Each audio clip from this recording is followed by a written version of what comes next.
তোমাকে কে বলেছে তোমার সন্তানের জন্য হারাম খাওয়ার জন্য, সন্তানের জন্য দুর্নীতি করার জন্য? কে বলেছে তোমার সন্তানের জন্য অবৈধ উপার্জন করে রেখে যাওয়ার জন্য? এই দায়িত্ব তোমাকে কে দিল? বাবা শুনে রাখো, যে সন্তানের জন্য, যে সন্তানের প্রেমে পড়ে মোহে পড়ে আজকে দুনিয়াতে এত এত গুনাহ করে তুমি গেলা, এই সন্তান দুনিয়াতেও তোমার কাজে দিবে না যদি তুমি কিছুদিন বেঁচে থাকো। সন্তান শুনে রাখো, সন্তান তোমার দুনিয়াবি কোনো উপকারে আসবে না। আর যদি তুমি মরে যাও, সন্তান তুমি যদি কবরে থাকো, কবর থেকেও সন্তানের দুনিয়ার গুনাহ তোমার কবরে যাবে। শুধু এখানে শেষ নয়, হাসরের ময়দানে সন্তানগুলো তোমার বিপক্ষে এমন ভাবে সাক্ষী দিবে। উলামায়ে কেরাম হাজির আছেন।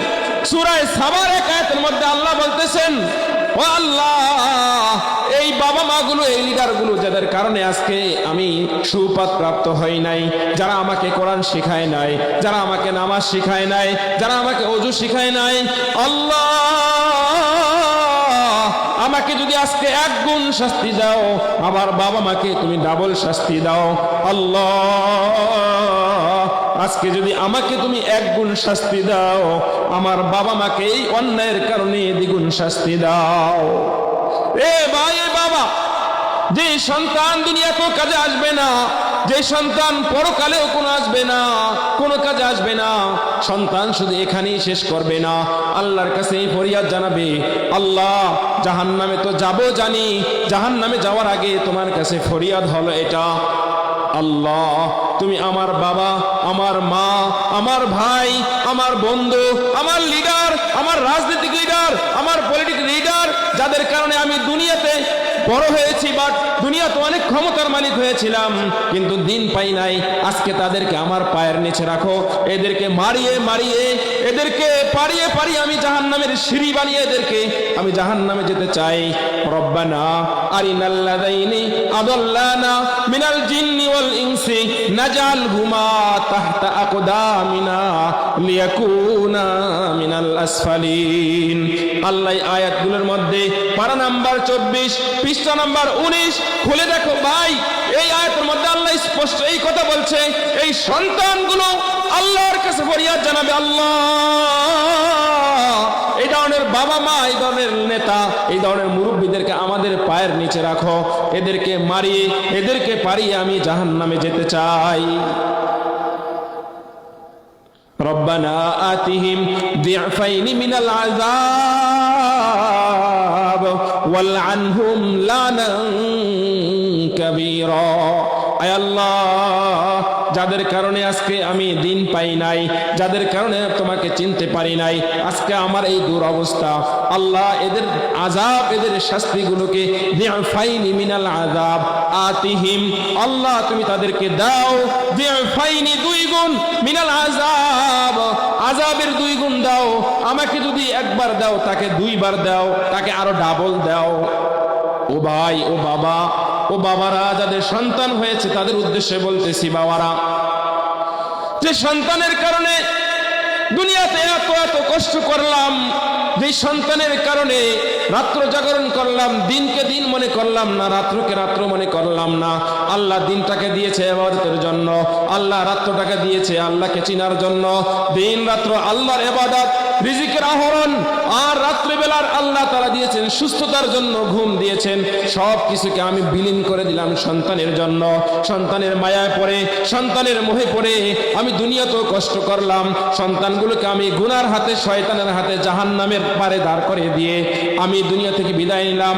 এরা দুনিয়াতে আমার সম্পদ খেয়ে পড়ে, আমার সম্পদ ভোগ করে, যত গুনাহ করবে কবরের জগতে আমি শুয়ে শুয়ে তার অংশ ভোগ করব, আর পরকালে এরা আমার বিপক্ষে সাক্ষী দিবে।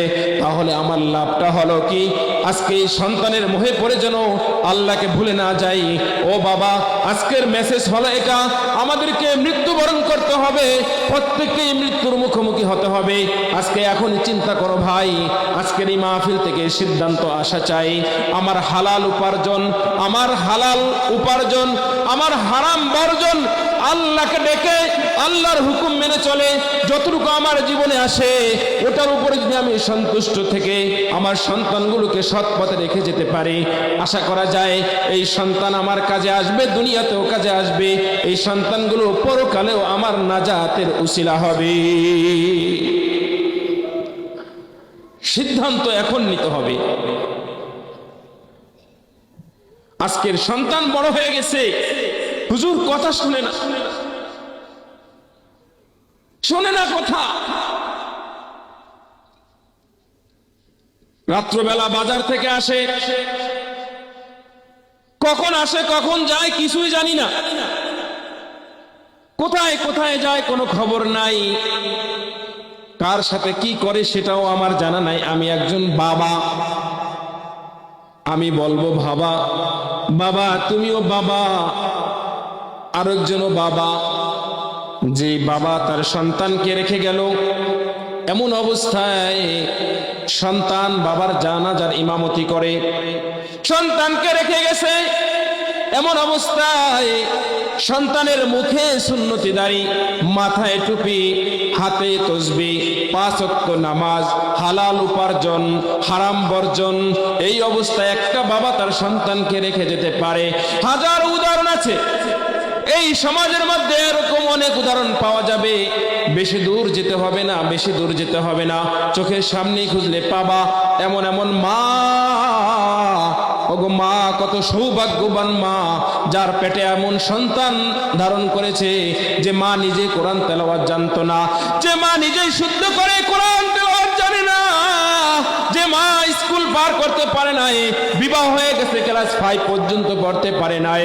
ও মা কত সৌভাগ্যবান মা, তার গর্ভের মধ্যে আল্লাহ 1 জন 2 জন 3 জন 4 জন 5 জন করে আলেম বানিয়ে দিচ্ছে, হাফেজ বানিয়ে দিচ্ছে, উলামায়ে কেরাম বানিয়ে দিচ্ছে।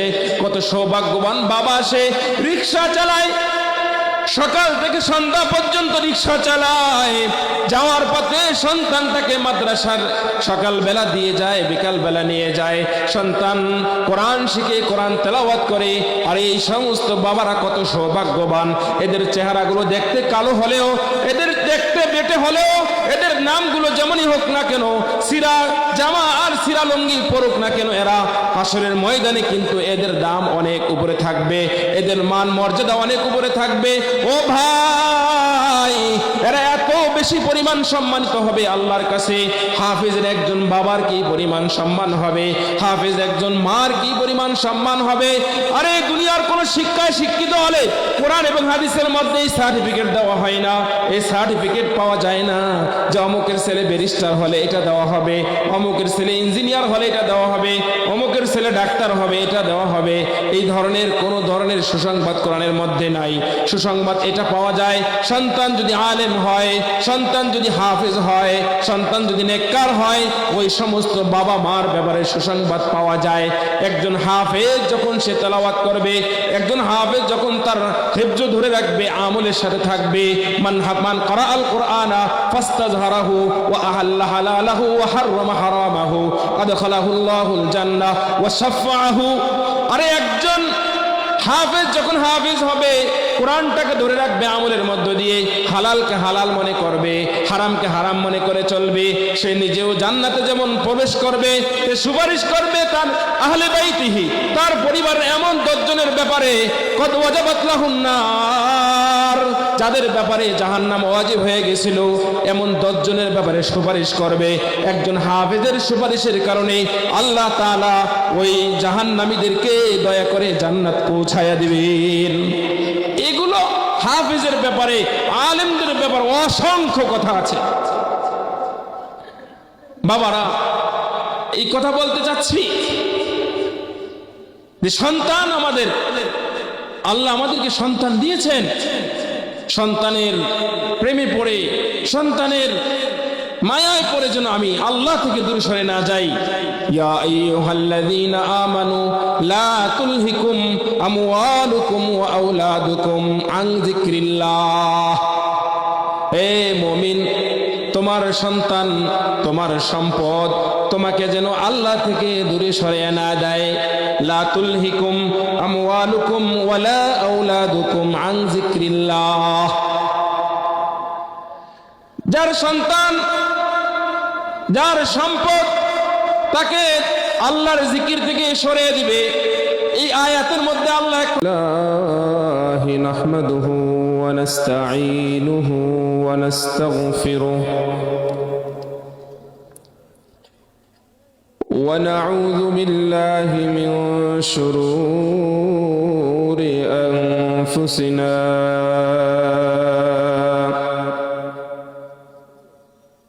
ومن سيئات أعمالنا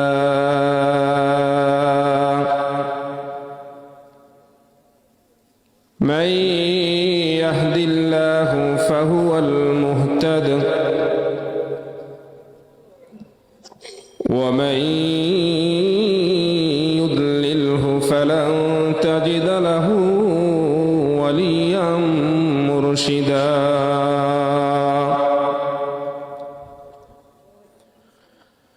ونشهد أن لا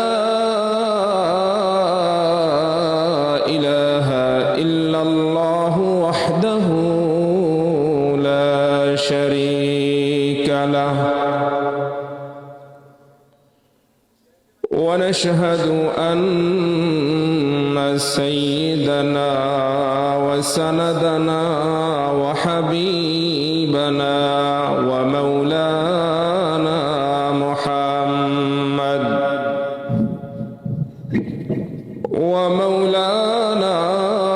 محمدا عبده ورسوله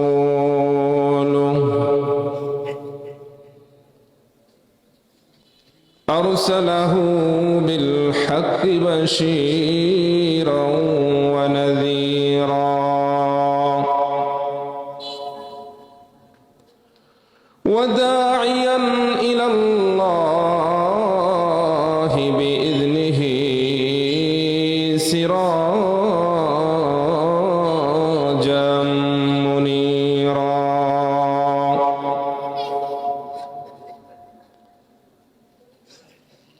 أما بعد فأعوذ بالله من الشيطان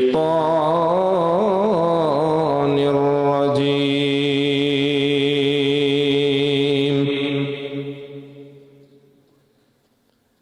بسم الله الرحمن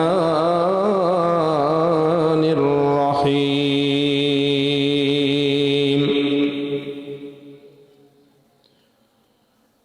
قل إن الموت الذي تفرون منه فإنه ملاقيكم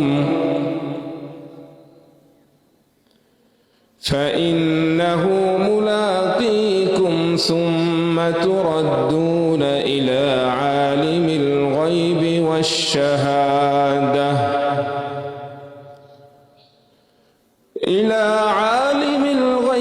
والشهادة فينبئكم بما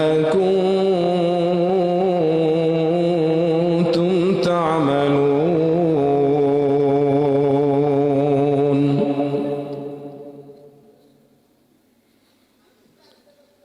وقال رسول الله صلى الله عليه وسلم عن عبد الله بن مسعود رضي الله تعالى عنه أنه قال رسول الله صلى الله عليه وسلم لا تزول قدم ابن آدم يوم القيامة حتى يسأل عن 5: عن عمره فيما أفناه، وعن شبابه فيما أبلاه، وعن ماله من أين اكتسبه، وفيما أنفقه، وعن علمه ماذا عمل بما علم. رواه الترمذي أو كما قال رسول الله صلى الله عليه وسلم. وقال تعالى في شان حبيبه: إن الله وملائكته يصلون على النبي يا أيها الذين آمنوا صلوا عليه وسلموا تسليما اللهم صل على محمد وعلى آل محمد সবাই পড়ি كما صليت على إبراهيم وعلى آل إبراهيم إنك حميد مجيد اللهم بارك على محمد وعلى آل محمد كما باركت على إبراهيم وعلى آل إبراهيم إنك حميد مجيد تو خداوند یمینی تو خداوند شمالی تو خداوند یمینی تو خداوند شمالی تو خداوند اراضی تو خداوند سماوی تو خداوند اراضی تو خداوند سماوی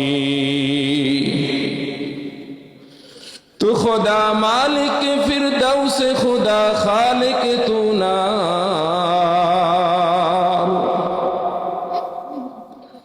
تو خدا مالک فردوس خدا خالق تو نار تو نافرمانوں کے رحمان تو گناہگاروں کے غفار تو نافرمانوں کے رحمان تو گناہگاروں کے غفار تو نافرمانوں کے رحمان تو گناہگاروں کے غفار لا الہ الا اللہ لا الہ الا اللہ لا الہ الا اللہ لا الہ الا اللہ لا الہ الا اللہ لا الہ الا اللہ لا الہ الا اللہ لا الہ الا اللہ لا الہ الا اللہ لا الہ الا اللہ لا الہ الا اللہ محمد رسول اللہ صلی اللہ علیہ وسلم صلی اللہ علیہ وسلم صلی اللہ علیہ وسلم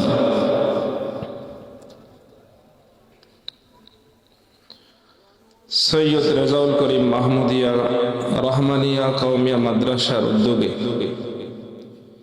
2 দিন ব্যাপী বার্ষিক ওয়াজ ও মাহফিলের দ্বিতীয় দিনের সর্বশেষ অধিবেশনের মঞ্চে উপবিষ্ট অত্র অঞ্চলের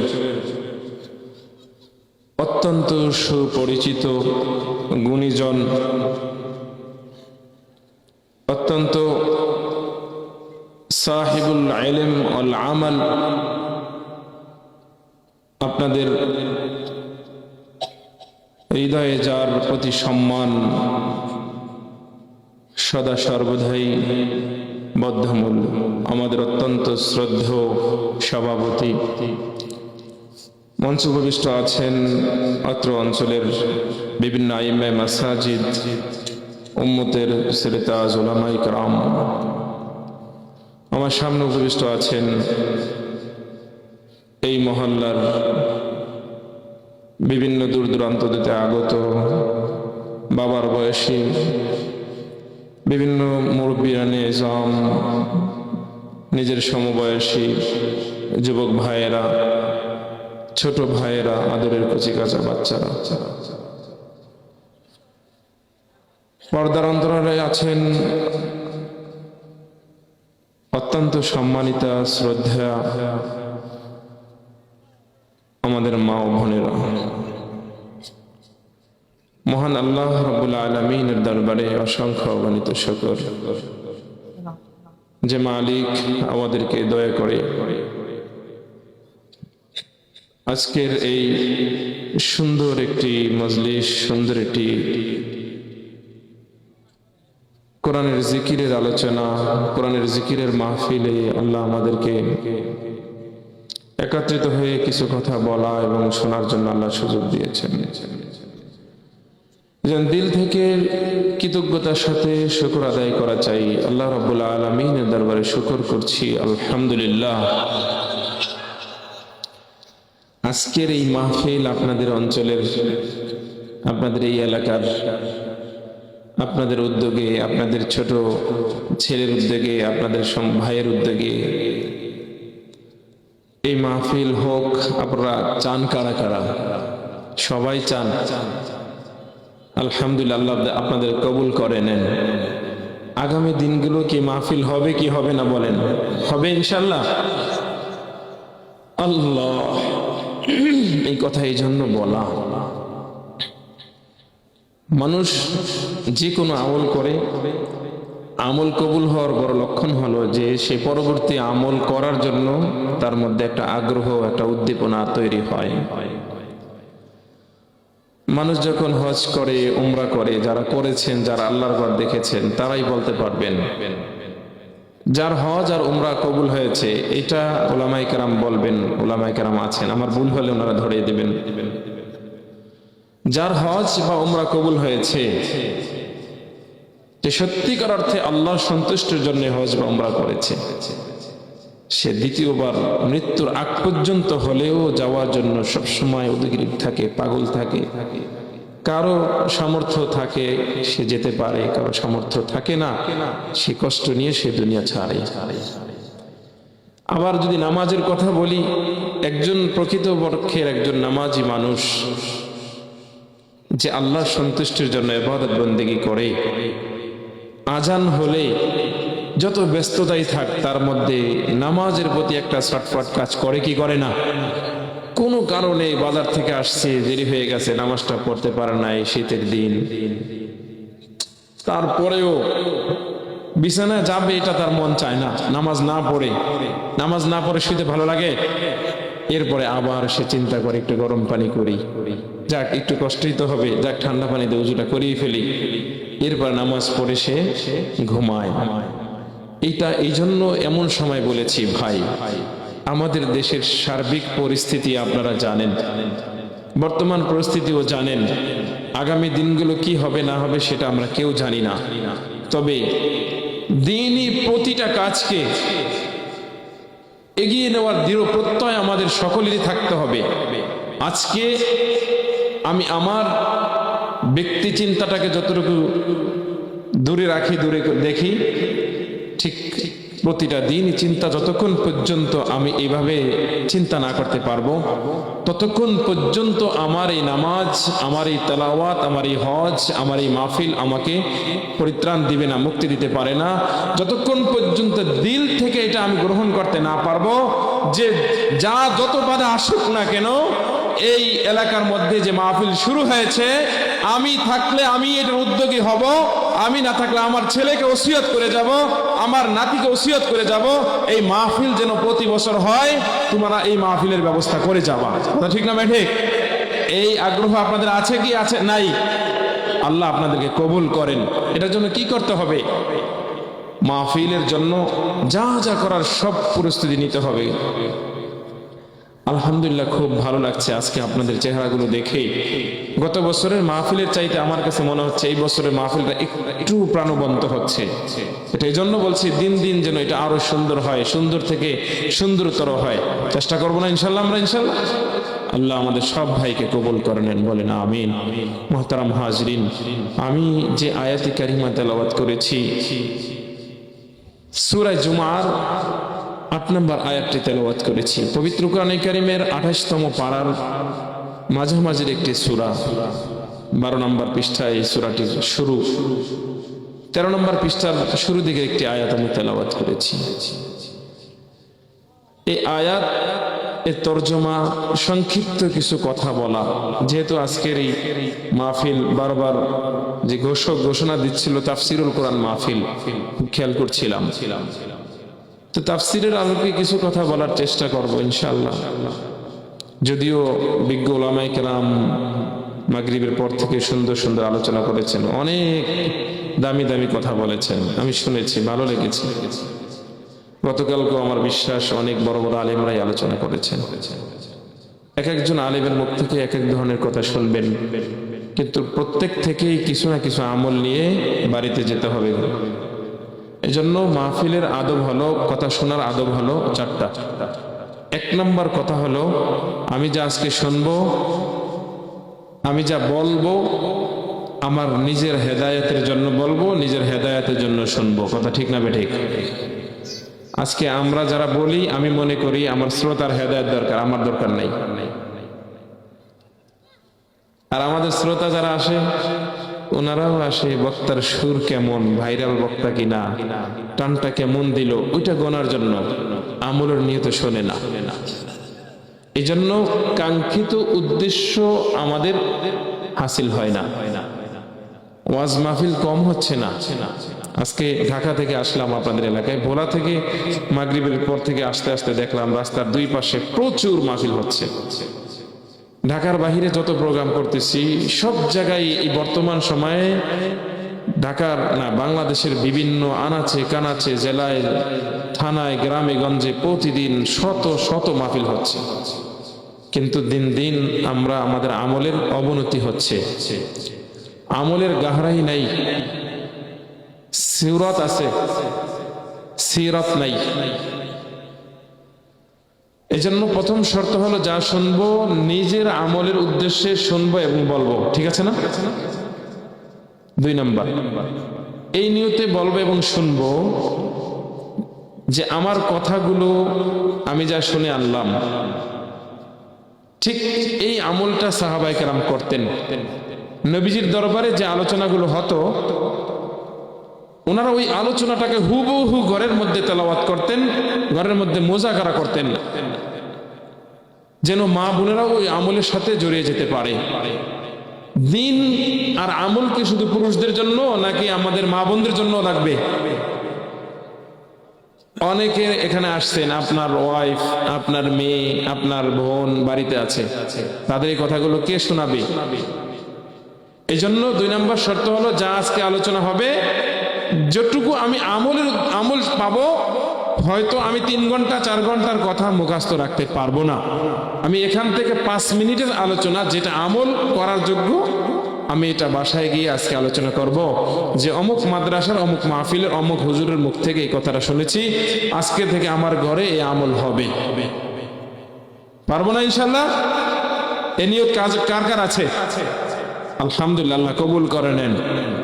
3 নম্বর কথা, সাহাবায়ে কেরামের মধ্যে যে গুণ ছিল, এটা না থাকলে আজকে আমরা দ্বীন আর শরীয়ত পেতাম না। নবীজির মুখ থেকে যা শুনেছেন, প্রথমত নিজেরা আমলে পরিণত করেছেন, আমলে বাস্তবায়ন করেছেন, আর পরবর্তী প্রজন্মের জন্য যেন কোনো কিছু হারিয়ে না যায়, ওনার লিখনির মাধ্যমে এটা রেখে গেছেন।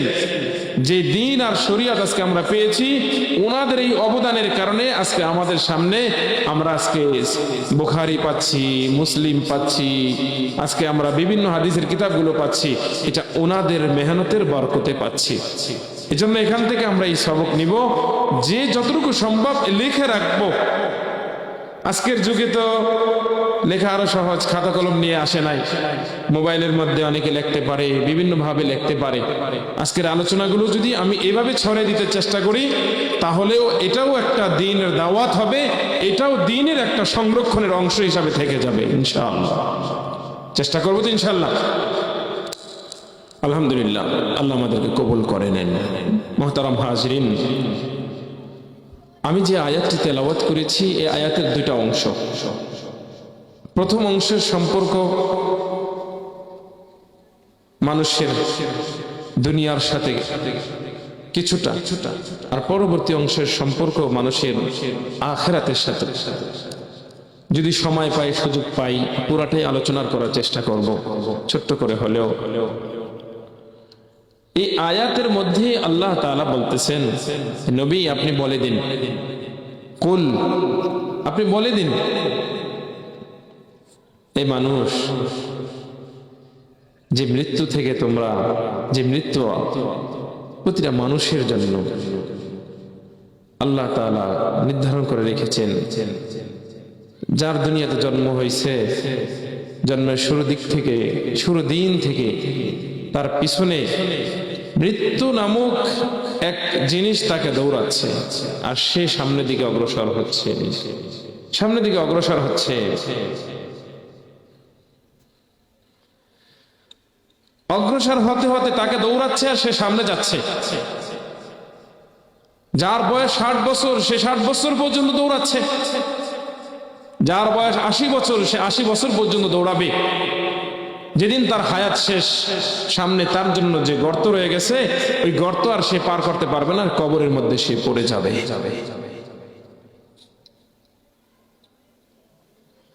আল্লাহ তাআলা এই কথাই বলছেন, কুল ইন্নাল মাউতাল্লাযী তাফিররুনা মিনহু, নবী আপনি বলে দেন, ইন্নাল মাউতাল্লাযী, নিঃসন্দেহে মৃত্যু এমন এক জিনিস, তাফিররুনা মিনহু, যার থেকে তোমরা ভাগ ও পলায়ন করতে চাও। এই পৃথিবীতে কেউ মরতে চেয়েছে? বলেন, আমাকে বলেন, কে মরতে চেয়েছে? এটা সত্য কথা যে আত্মহত্যা করে, যে বিষ খেয়ে মারা যায়, তার মধ্যে এই আত্মহত্যা করার আগে একটা জেদ কাজ করে, বিষণ্ণতা কাজ করে। সে দুনিয়াটাকে অনেক সংকীর্ণ মনে করে, সে দুনিয়া থেকে চলে যেতে চায়। কিন্তু যখন তার মৃত্যুর কাছাকাছি চলে আসে, যখন সে ঝুলে যায়, তখন বাঁচার চেষ্টা করে ঠিকই, কিন্তু বাঁচতে আর পারে না। কুল ইন্নাল মাউতাল্লাযী তাফিররুনা মিনহু, এ দুনিয়ার মানুষ, এ নারী পুরুষ, এ বাংলাদেশের মুসলমান, এ সারা দুনিয়ার মুসলমান, যে মৃত্যু থেকে তোমরা পলায়ন করছো, যে মৃত্যু থেকে তোমরা ভাগার চেষ্টা করতেছো, আর এটা বোঝা তো অনেক সহজ। আমাদের দেশে কয়েকদিন আগে এক ছেলে মারা গেল, আততায়ীর হাতে শহীদ ওসমান হাদি যখন মারা যায়, তাকে প্রথম ঢাকা মেডিকেল নিয়ে যায়। ঢাকা মেডিকেলে তার প্রথম অপারেশন হয়। যখন তারা মনে করলো এখানে হবে না, তারা নিয়ে যায় বাংলাদেশের বিখ্যাত হাসপাতাল এভার কেয়ারে নিয়ে যায়। এখানে কিছুদিন রাখলো। যখন তারা মনে করলো এই অপারেশন আমাদের পক্ষেও সম্ভব হবে না, তারা বিদেশের হাসপাতালে রেফার করলো। সেখানে অত্যন্ত বিচক্ষণ বিজ্ঞ বিভিন্ন দেশের ডাক্তাররা চেষ্টা করলো, বিভিন্ন ভাবে তাকে বিভিন্ন যন্ত্রের সাহায্যে, তার কৃত্রিমভাবে বিভিন্ন উপায়ে তাকে ফিরানোর চেষ্টা করলো। আজকে ঢাকার শহরে যখন ক্রিটিক্যাল মুহূর্তে চলে যায়, রোগীগুলো আইসিইউতে নিয়ে যায়। আইসিইউ এমন এক রুম যেখানে কোনো মানুষ ঢোকার কোনো সুযোগ থাকে না। সিসিইউ এমন এক জায়গা, সেখানেও মানুষ ঢোকার পারমিশন থাকে না। লাইফ সাপোর্টে যখন নিয়ে যায়, সেখানে কোনো মানুষ ঢোকার পারমিশন পায় না। ডাক্তার যখন ঢোকে, ডাক্তারের গায়ে বিভিন্ন রকম পোশাক পরতে হয়, বিভিন্ন জিনিস ব্যবহার করে সে ঢোকে। আত্মীয় স্বজন বাহিরে অপেক্ষা করে, আত্মীয় স্বজন বাহিরে অপেক্ষা করে। এমন এক রুম যেখানে সব দিক থেকে, যে রুমটা অত্যন্ত সিকিউরিটি দেওয়া হয়। কিন্তু আল্লাহর ইচ্ছা, যখন আল্লাহ ওই ব্যক্তিকে নিয়ে যাবেন, ওই আইসিইউ বেড থেকে নিয়ে যাবেন, লাইফ সাপোর্ট থেকে নিয়ে যাবেন, মালাকুল মাউত যখন এসে যাবে, তোমার ওই এসির রুম, তোমার এই আইসিইউ রুম, সিসিউ রুম, কারো ঢোকার পারমিশন নাই যেখানে, কিন্তু মালাকুল মাউত যখন হাজির হয়ে যায়, তাফিরুনা মিনহু ফাইন্নাহু মুলাকিকুম, যে মৃত্যু থেকে তুমি পলায়ন করছো, ওই মৃত্যুর মুখোমুখি তোমাকে হতে হবে, মৃত্যু তোমার সাথে সাক্ষাৎ করবেই করবে। ওই রুমের মধ্যে মালাকুল মাউত ঢোকার কোনো পারমিশন লাগে? এত সিকিউরিটি, হাসপাতালের কত সিকিউরিটি থাকে, কাউকে ঢুকতে দেয় না, কিন্তু মালাকুল মাউত যখন হাজির হয়ে যায় কার অনুমতি নেয়? একমাত্র অনুমতি নিয়েছিল প্রিয় নবীজি মুহাম্মদুর রাসূলুল্লাহ সাল্লাল্লাহু আলাইহি ওয়াসাল্লামের ক্ষেত্রে, আর কারো ক্ষেত্রে ও পারমিশনও নেয় নাই। আল্লাহর হুকুম যা ছিল তাই সে প্রয়োগ করেছে। ফাইন্নাহু মুলাকিকুম, মৃত্যুর মুখোমুখি তোমাকে হতেই হবে, সাক্ষাৎ তোমার করতেই হবে।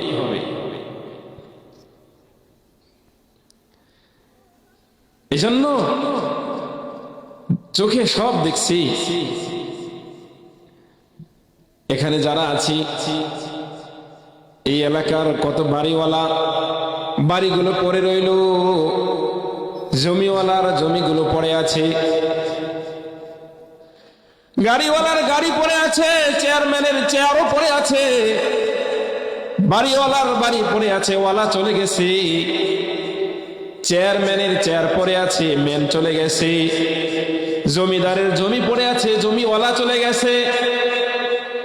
এ ভাই বাবা, চোখের সামনে যেখানে দেখেছো, বাবাকে নিজের হাত দিয়ে কবরে নামিয়েছো, দাদাকে নিজের হাত দিয়ে কবরে নামিয়েছো, জানাজা পড়েছ, চোখের সামনে দেখলা কত মানুষ চলে গেছে, বন্ধু বান্ধব কতজন চলে গেছে, এগুলো দেখার পরেও কি বিশ্বাস হয় না?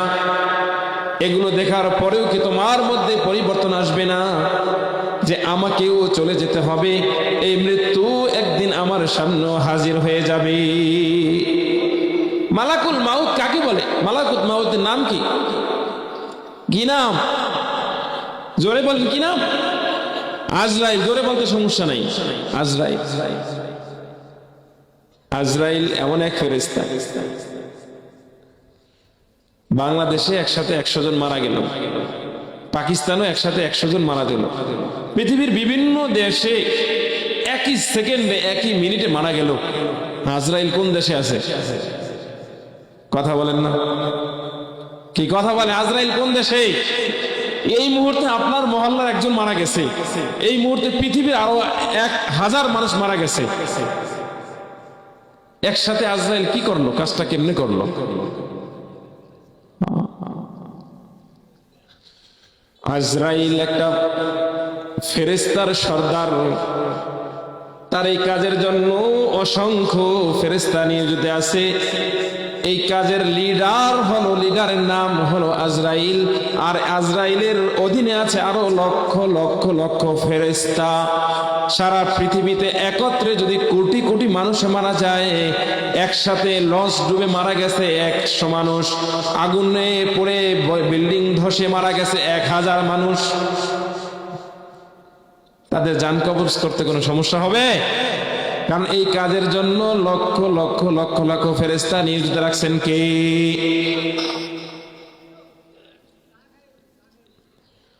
কুল ইন্নাল মাউতাল্লাযী তাফিরুনা মিনহু, মৃত্যু থেকে পলায়ন করার কোনো সুযোগ নাই, মৃত্যুর মুখোমুখি হতে হবে।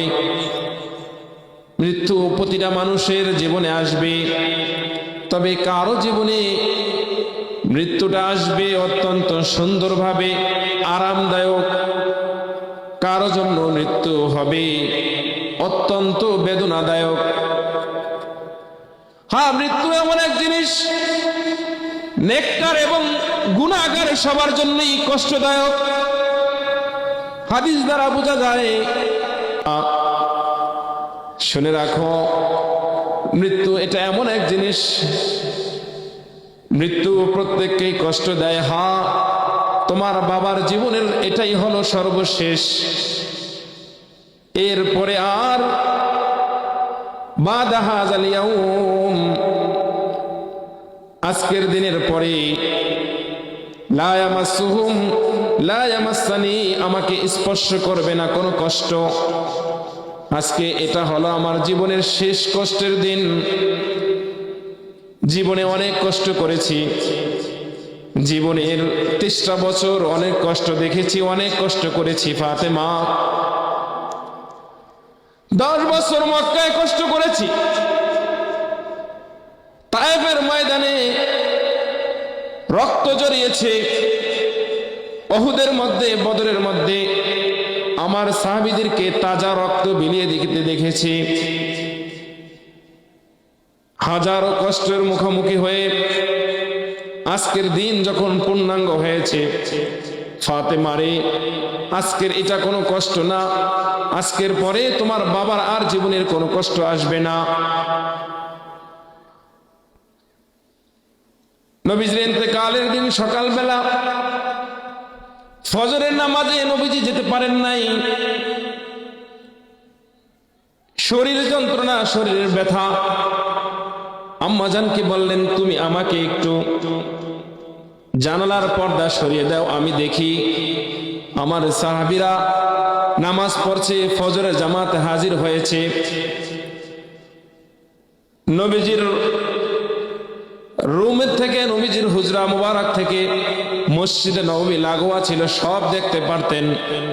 তখনকার সময়ের মসজিদে নববীর চৌহাদ্দি, মসজিদে নববীর এরিয়া আর নবীজির রুম, নবীজির ঘর ও আম্মাজানদের ঘর ছিল সব লাগোয়া। ফজরের নামাজ যখন দেখলেন মসজিদ ভরে গেছে সাহাবায়ে কেরামের উপস্থিতিতে, আম্মাজানকে উদ্দেশ্য করে বললেন, ফাতেমা, আয়েশা, শোনো আয়েশা, আজকের আমার জীবনের 23টি বছরের জীবনের কষ্ট সার্থক। আমি যেমনটা আমার সাহাবীদেরকে দেখতে চেয়েছিলাম, আমি আজকে বিদায়ের মুহূর্তে আমি আমার সাহাবীদেরকে সেই অবস্থা দেখে গেলাম। দেখো হচ্ছে মসজিদ ভরে গেছে, ফজরের জামাতের মধ্যে সবাই হাজির হয়েছে। ফাতেমা, দীর্ঘ দিনের জার্নি, আজকে 23 বছরের চেষ্টা, যে জন্য চেষ্টা করেছিলাম, যে কষ্ট, যে উদ্দেশ্যে আমি করেছিলাম, আজকে মন ভরে গেছে। আমার সাহাবীদেরকে আমি নামাজের মধ্যে হাজির দেখি। নবীজির সর্বশেষ সাহাবীদেরকে দেখলেন ফজরের জামাতে। কোন জামাতে? ফজরের নামাজ। আসবো, এই কথার দিকে পরে আসবো। উদ্দেশ্য হলো ইন্না লিল মাউতি সাকারাত, প্রত্যেকটা মৃত্যুর যন্ত্রণা আছে, প্রতিটা মানুষের মৃত্যুর যন্ত্রণা আছে। যার মৃত্যু হয়ে গেছে একজন গুনাহগার, হাদিসের মধ্যে পাওয়া যায়, মান মাতা কদ কামাত কিয়ামাতুহু, যে মারা গেছে তার কিয়ামত সংঘটিত হয়ে গেছে। যে মারা গেছে তার কিয়ামত হয়ে গেছে। এই কথার ব্যাখ্যা উলামায়ে কেরাম বলেন, এটা কিয়ামতের সুগরা হলো, এটা একজন মানুষের মৃত্যুর যাতনা এত কঠিন, যেহেতু সে ফিরে আসে না তাই বোঝাতে পারে না, কেউ বুঝেও না। যার মৃত্যু হয়ে গেছে তার কিয়ামত কায়েম হয়ে গেছে, এই কথার দ্বারা ইঙ্গিত করে একটা বদকার, একটা গুনাহগারের মৃত্যু কত কঠিন হতে পারে, এটা কোনো মানুষ ব্যাখ্যা দিয়ে বোঝাতে পারবে না, কেবল সে বুঝবে যে এটা ভোগ করে দুনিয়া থেকে বিদায় নিয়ে গেছে।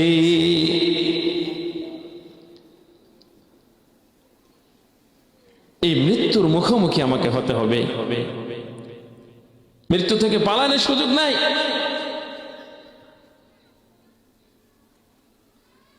বাবা চলে গেছে, দাদা চলে গেছে, নানা চলে গেছে, সব দেখতেছি। সকালবেলা ঘর থেকে বের হই, পুকুর পাড়ে নানার কবর, দাদার কবর, বাবার কবর, আত্মীয়র কবর দেখে যায়। প্রতিদিন কবরগুলো দেখি, আমার মনের মধ্যে একবারও দাগ কাটে না, এই পুকুর পাড়ে হয়তো আমার কবরটাও হবে, এখানে হয়তো আমার জায়গাটাও হতে পারে। এই কবরগুলো যেরকম বিরান পড়ে আছে, এদের কবরের মধ্যে এখন আর কোনো ক্ষমতা চলে না। আরে জীবিত থাকতে কত ক্ষমতা ছিল, কত প্রভাব ছিল চেয়ারম্যান সাহেব, জমিদার সাহেব, যার জমির কোনো অভাব ছিল না, যার পাওয়ারের কোনো শেষ ছিল না, আজকের এই দুনিয়াতে কত রকম লিডার পাওয়া যায়, লিডারদের পাওয়ারের কোনো শেষ নাই, তার এক কথায় সব কিছু খালাস হয়ে যায়। কবরে শুয়ে দেখো, তোমার দুনিয়ার এই পাওয়ার কবরের জগতে চলবে না। দুনিয়ার হাজারো ক্ষমতা, হাজারো পাওয়ার এখানে শেষ। কবরের জগতে একমাত্র পাওয়ার হলো ঈমান আর নেক আমল।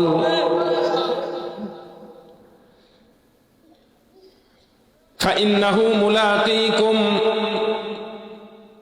মৃত্যু সকলের মুখোমুখি হতে হবে, প্রত্যেকে মৃত্যুর সাথে সাক্ষাৎ করবে। এটা যখন সত্য, আমাদেরকে বুঝতে হবে আজকের এই দুনিয়াতে মানুষ দেশের বাহিরে চাকরি করে, ব্যবসা বাণিজ্য করে, একটা সময় শরীরের শক্তি শেষ হয়ে যায়, তখন আর কর্ম করার, ব্যবসা করার, চাকরি করার সুযোগ থাকে না, সময় থাকে না। কেউ ব্যাংক ব্যালেন্স করে, সেখান থেকে সে তার বার্ধক্যে খরচ করে, কেউ বা ছেলে মেয়েকে সুশিক্ষায় শিক্ষিত করে, ছেলে মেয়েদের খেদমত নিয়ে সে পরবর্তী সময় কাটিয়ে দেয়। দুনিয়ার এই সামান্য জিন্দেগির জন্য, দুনিয়ার এই কয়েকটা বছর, তাও নিশ্চিত না কত বছর বাঁচবে, যে আশা নিয়ে সেগুলো করেছে কিছুই চোখে দেখে নাই। কত রং, কত স্বপ্ন ছিল তার, কত সুন্দর করে ডিজাইন করে, কত ধরনের কত কিছু খরচ করে একটা বাড়ি নির্মাণ করেছে। বাড়ি নির্মাণ শেষ, একটা রাত্র ঘুমানোর সুযোগও তার হয় নাই, এমন আছে কি নাই? হায় রে, কত আদর যত্ন করে একটা সন্তানকে বড় করেছে। ও বাবা, যে সন্তানের মোহে পড়ে, যে সন্তানের প্রেমে পড়ে, যে সন্তানের মায়ায় পড়ে, আজকে তুমি আমাকে ভুলে গেছো। এই সন্তান, যে সন্তানের জন্য তোমার দিনের পর দিন, সপ্তাহের পর সপ্তাহ, মাসের পর মাস আরামের ঘুমগুলোকে তুমি হারাম করে দিয়েছো। সন্তান একটু অসুস্থ হওয়ার কারণে তোমার ঘুম চোখ থেকে উড়ে গেছে। সন্তান একটু সুস্থতার জন্য তুমি সকালবেলা বের হয়েছো, সন্ধ্যাবেলা পর্যন্ত কর্ম করে আসছো, আবার সন্ধ্যা বের হয়েছো, মধ্যরাত্র পর্যন্ত তুমি কাজ করে আসছো।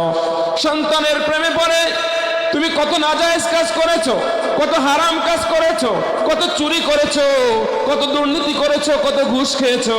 তুমি জানতা এত সম্পদ তোমার লাগবে না, তুমি জানতা এই সম্পদ তুমি খেয়ে মরতে পারবা না। এ ভাই, দুনিয়াতে মানুষ খাওয়ার জন্য, পড়ার জন্য, বাঁচার জন্য কি পরিমাণ সম্পদ লাগে? আমার তো মনে হয় বেশি পরিমাণ সম্পদের প্রয়োজন হয় না, কিন্তু এরপরে মানুষ এত এত চাই, আরো চাই। এটা কেন করে? এর একমাত্র কারণ খুঁজে পাই এটা, প্রতিটা বাবা মনে করে আমি যদি কিছু সম্পদ আমার ছেলে মেয়েদের জন্য রেখে যেতে পারি, এটা ওরা ভোগ করবে, ওরা আরামে থাকবে। আমার মনে হয় ও বাবা, ও বাবা, তুমি বড় ভুলের মধ্যে আছো, তুমি বড় বোকা একটা বাবা। তোমাকে এই দায়িত্ব কে দিল? তোমার সন্তানের রিজিকের মালিক তো একজন, যে সন্তান তোমাকে দিয়েছে। সন্তান যদি সুস্থ থাকে, সন্তান যদি সুশিক্ষা গ্রহণ করে, সন্তান যদি নেককার পরহেজগার হয়, সন্তান যদি হালাল উপার্জন দ্বারা লালিত পালিত হয়, সন্তানের রিজিকের তোমার টেনশন করার প্রয়োজন নাই, তোমার হারাম খাওয়ার প্রয়োজন নাই, তোমার ঘুষ খাওয়ার প্রয়োজন নাই, তোমার মানুষের জমির ক্ষেতের ধান আনার প্রয়োজন নাই। তোমার সন্তানের রিজিক তো একজনের হাতে, তুমি চাইলেও সে বেশি খেতে পারবে না। আদরের সন্তানটাকে বড় করছো, মাত্র যৌবনে সে পদার্পণ করেছে, বয়সটা সবে মাত্র 25 থেকে 30-এর দিকে যাচ্ছে। এমন সময় অ্যাক্সিডেন্ট করে একমাত্র সন্তান দুনিয়া থেকে চলে গেছে রে বাবা। চোখের সামনে দেখা রে বাবা, চোখের সামনে দেখতেছি ফ্ল্যাটের মালিক, বাড়ির মালিক, টাকার অভাব নাই, একটা মাত্র সন্তান নিয়েছে, আর সন্তানও নাই। সন্তান একমাত্র সন্তান।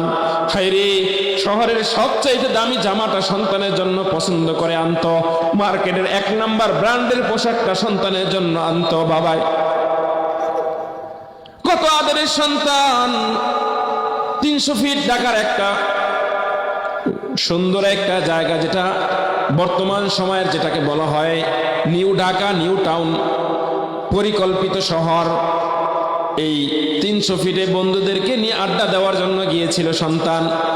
শীতের দিন, এই মৌসুমে গিয়েছে হুন্ডা প্রতিযোগিতায়, একমাত্র সন্তানরা রোড অ্যাক্সিডেন্ট করে, এমন অ্যাক্সিডেন্ট করেছে তার চেহারা বিকৃত হয়ে গেছে, চেহারাটাকে মিলানো কঠিন হয়ে গেছে। ওরে বাবা, চোখের সামনে দেখা একটা ঘটনা বললাম, এরকম হাজারো ঘটনা এই সমাজে এই দেশে আছে কি নাই? এ বাবা, তোমাকে কে বলেছে তোমার সন্তানের জন্য হারাম খাওয়ার জন্য, সন্তানের জন্য দুর্নীতি করার জন্য? কে বলেছে তোমার সন্তানের জন্য অবৈধ উপার্জন করে রেখে যাওয়ার জন্য? এই দায়িত্ব তোমাকে কে দিল? বাবা শুনে রাখো, যে সন্তানের জন্য, যে সন্তানের প্রেমে পড়ে, মোহে পড়ে আজকে দুনিয়াতে এত এত গুনাহ করে তুমি গেলা, এই সন্তান দুনিয়াতেও তোমার কাজে দিবে না যদি তুমি কিছুদিন বেঁচে থাকো। সন্তান শুনে রাখো, সন্তান তোমার দুনিয়াবি কোনো উপকারে আসবে না। আর যদি তুমি মরে যাও, সন্তান তুমি যদি কবরে থাকো, কবর থেকেও সন্তানের দুনিয়ার গুনাহ তোমার কবরে যাবে। শুধু এখানে শেষ নয়, হাসরের ময়দানে সন্তানগুলো তোমার বিপক্ষে এমন ভাবে সাক্ষী দিবে। উলামায়ে কেরাম হাজির আছেন। সূরা সাবার এক আয়াতের মধ্যে আল্লাহ বলতেছেন, ও আল্লাহ, এই বাবা মা গুলো, এই লিডার গুলো, যাদের কারণে আজকে আমি সুপাত প্রাপ্ত হই নাই, যারা আমাকে কোরআন শিখায় নাই, যারা আমাকে নামাজ শিখায় নাই, যারা আমাকে ওযু শিখায় নাই, আল্লাহ আমাকে যদি আজকে 1 গুণ শাস্তি দাও, আমার বাবা মাকে তুমি ডাবল শাস্তি দাও। আল্লাহ, আজকে যদি আমাকে তুমি 1 গুণ শাস্তি দাও, আমার বাবা মাকে এই অন্যায়ের কারণে দ্বিগুণ শাস্তি দাও। এ ভাই, এ বাবা, যে সন্তান দুনিয়াতেও কাজে আসবে না, যে সন্তান পরকালেও কোনো আসবে না, কোনো কাজে আসবে না, সন্তান শুধু এখানেই শেষ করবে না, আল্লাহর কাছে এই ফরিয়াদ জানাবে, আল্লাহ জাহান্নামে তো যাবো জানি, জাহান্নামে যাওয়ার আগে তোমার কাছে ফরিয়াদ হলো এটা, আল্লাহ তুমি আমার বাবা, আমার মা, আমার ভাই, আমার বন্ধু, আমার লিডার, আমার রাজনৈতিক লিডার, আমার পলিটিক্যাল লিডার, যাদের কারণে আমি দুনিয়াতে বড় হয়েছি, বাট দুনিয়াতে অনেক ক্ষমতার মালিক হয়েছিলাম, কিন্তু দিন পাই নাই, আজকে তাদেরকে আমার পায়ের নিচে রাখো।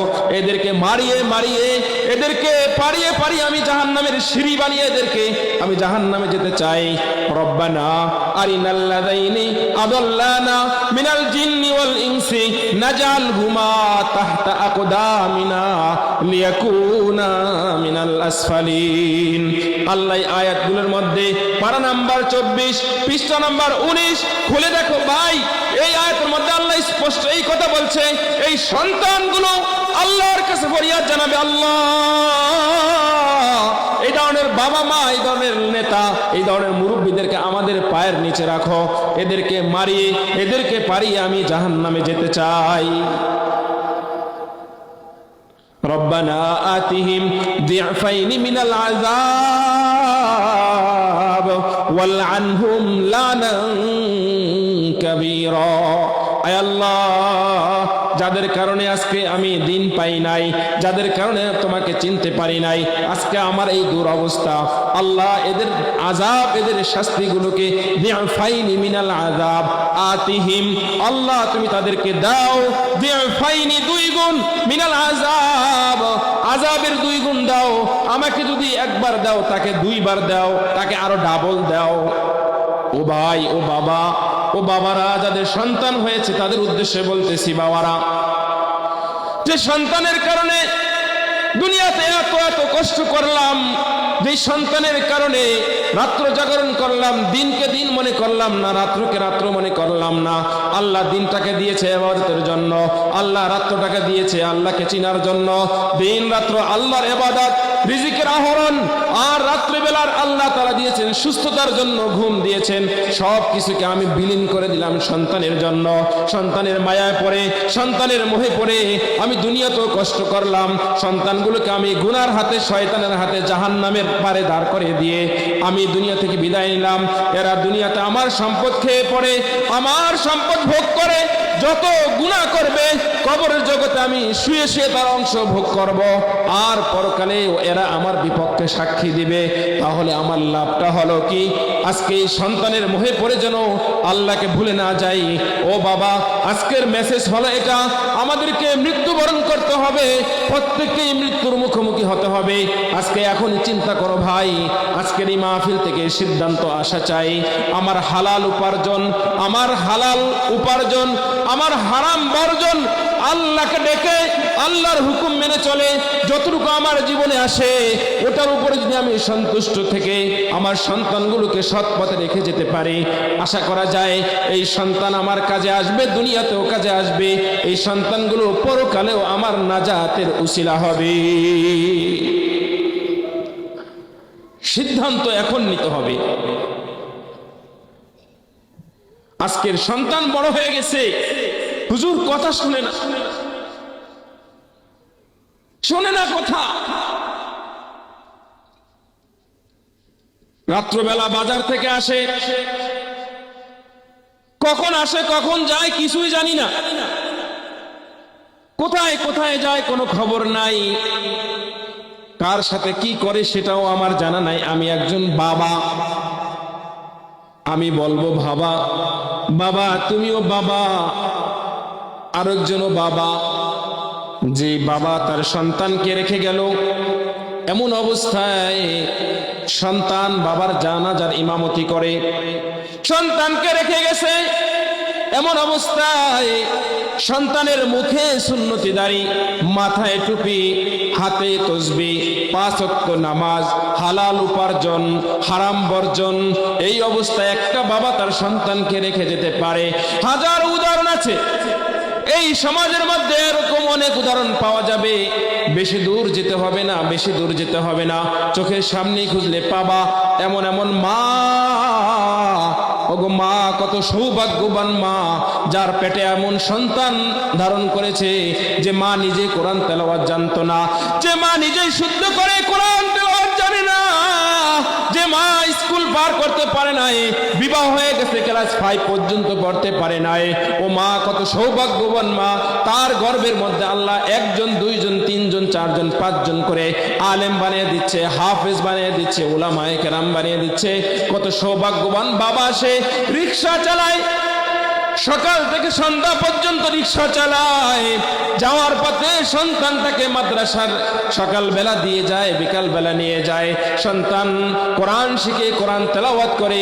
আর এই সমস্ত বাবারা কত সৌভাগ্যবান, এদের চেহারাগুলো দেখতে কালো হলেও, এদের দেখতে বেটে হলেও, এদের নামগুলো যেমনই হোক না কেন, সিরা জামা আর সিরা লুঙ্গি পরুক না কেন, এরা হাসরের ময়দানে কিন্তু এদের দাম অনেক উপরে থাকবে, এদের মান মর্যাদা অনেক উপরে থাকবে। ও ভাই, এরা এত বেশি পরিমাণ সম্মানিত হবে আল্লাহর কাছে। হাফেজের একজন বাবার কি পরিমাণ সম্মান হবে, হাফেজ একজন মার কি পরিমাণ সম্মান হবে। আরে দুনিয়ার কোন শিক্ষায় শিক্ষিত হলে কোরআন এবং হাদিসের মধ্যে এই সার্টিফিকেট দেওয়া হয় না, এই সার্টিফিকেট পাওয়া যায় না যে অমুকের ছেলে ব্যারিস্টার হলে এটা দেওয়া হবে, অমুকের ছেলে ইঞ্জিনিয়ার হলে এটা দেওয়া হবে, অমুকের ছেলে ডাক্তার হবে এটা দেওয়া হবে। এই ধরনের কোন ধরনের সুসংবাদ কোরআনের মধ্যে নাই। সুসংবাদ এটা পাওয়া যায় সন্তান যদি আলেম হয়, সন্তান যদি হাফেজ হয়, সন্তান যদি নেককার হয়, ওই সমস্ত বাবা মার ব্যাপারে সুসংবাদ পাওয়া যায়। একজন হাফেজ যখন সে তেলাওয়াত করবে, একজন হাফেজ যখন তার হিফজ ধরে রাখবে, আমলের সাথে থাকবে, মান ক্বারাআল কুরআনা ফাস্তাযহারাহু ওয়া আহাল্লা হালালাহু ওয়া হাররামা হারামাহু আদখালাহুল্লাহুল জান্নাহ ওয়া শাফাআহু। আরে একজন হাফেজ যখন হাফেজ হবে, কোরআনটাকে ধরে রাখবে, আমলের মধ্য দিয়ে হালালকে হালাল মনে করবে, হারামকে হারাম মনে করে চলবে, সে নিজেও জান্নাতে যেমন প্রবেশ করবে, সে সুপারিশ করবে তার আহলে বাইতিহি, তার পরিবারের এমন 10 জনের ব্যাপারে, কদ ওয়াজাবাত লাহুন নার, যাদের ব্যাপারে জাহান্নাম ওয়াজিব হয়ে গেছিল, এমন 10 জনের ব্যাপারে সুপারিশ করবে। একজন হাফেজের সুপারিশের কারণে আল্লাহ তাআলা ওই জাহান্নামীদেরকে দয়া করে জান্নাত পৌঁছায়া দিবেন। এগুলো হাফেজের ব্যাপারে, আলেমদের ব্যাপারে অসংখ্য কথা আছে। বাবারা, এই কথা বলতে চাচ্ছি যে সন্তান আমাদের, আল্লাহ আমাদেরকে সন্তান দিয়েছেন, সন্তানের প্রেমে পড়ে, সন্তানের মায়ায় পড়ে যেন আমি আল্লাহ থেকে দূরে সরে না যাই। ইয়া আইয়ুহাল্লাযীনা আমানু লা তুলহিকুম আমওয়ালুকুম ওয়া আওলাদুকুম আন যিকরিল্লাহ। হে মুমিন, তোমার সন্তান, তোমার সম্পদ তোমাকে যেন আল্লাহ থেকে দূরে সরিয়ে না দেয়। লা তুলহিকুম আমওয়ালুকুম ওয়ালা আওলাদুকুম আন যিকরিল্লাহ। যার সন্তান, যার সম্পদ তাকে আল্লাহর জিকির থেকে সরিয়ে দিবে। এই আয়াতের মধ্যে আল্লাহ এক কথা বলছেন, ধমক। আল্লাহ তাআলা সূরা তাহার এক আয়াতের মধ্যে বলছেন, ওমান আরাদা আন যিকরি ফাইন্না লাহু মাঈশাতান দানকা। আরে দুনিয়ার জীবনটায় তোমার টাকা থাকতে পারে, তোমার গাড়ি থাকতে পারে, বাড়ি থাকতে পারে, নারী থাকতে পারে, অনেক কিছু থাকতে পারে। আল্লাহ বলেন যে দুনিয়াতে হাজার কিছু থাকার পরেও তোমার শান্তি দিবেন না, তোমার মনের মধ্যে শান্তি আসবে না, শান্তি তুমি খুঁজে পাবে না। আল্লাহ দুনিয়ার জমিনটাকে তোমাকে একটা সংকীর্ণময় জীবন দিবেন। এমন সংকীর্ণময় ঘরে গেলেও তুমি স্ত্রীর সাথে ঝগড়া, ছেলের সাথে যাবে না, তোমার শরীরের অসুস্থতা, তোমার রোগ সারে না, যেখানে যাইবা বিপদ আর বিপদ, বিপদ আর বিপদ। শত্রুর অভাব নাই, শত্রুর কারণে তুমি দেশে থাকতে পারো না। কথা ঠিক না বেঠিক? এইরকম এক কারণ হলো আল্লাহর থেকে, আল্লাহর জিকির থেকে দূরে সরে যাওয়া। ওমান ইয়াফআল যালিক ফাউলাইকা হুমুল খাসিরুন। এই আয়াতের শেষে আল্লাহ বলতেছেন, যারা এমনটা করবে, সন্তানের কারণে যারা আল্লাহ থেকে দূরে সরে যাবে, সন্তানের কারণে, সম্পদের কারণে আল্লাহ থেকে দূরে সরে যাবে, এরা দুনিয়াতে ক্ষতিগ্রস্ত হবে, আখিরাতেও ক্ষতিগ্রস্ত হবে। এজন্য ভাইরা, মৃত্যুবরণ করতে হবে। মানুষ মৃত্যুর মুখোমুখি হবে, এরপরে কোথায় যাবে? কবরে যাবে। কোথায়? কবরে যাবে। কিয়ামত পর্যন্ত, দুনিয়ার শুরু থেকে নিয়ে এখন পর্যন্ত যারা মারা গেছে তারা সবাই কোথায় আছে? কবরের জগতে। কোথায় আছে? কবরের জগতে আছে।